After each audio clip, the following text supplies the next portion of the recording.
You ask Tiger to solve. This deals with linear equations with one unknown. The final result is x equals 16 over 21. Let's solve it step by step.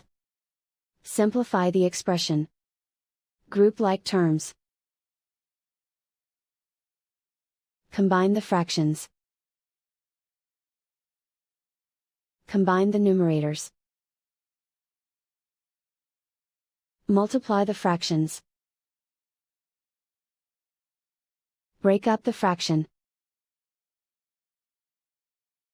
Simplify the fraction. Group like terms. Find the lowest common denominator.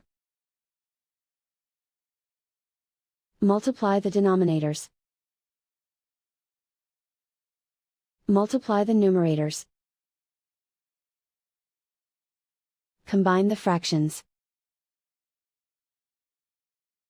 Combine the numerators.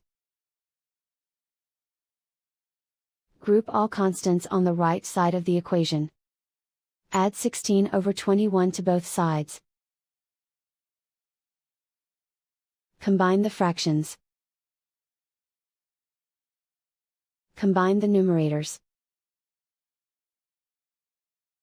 Reduce the zero numerator. Simplify the arithmetic.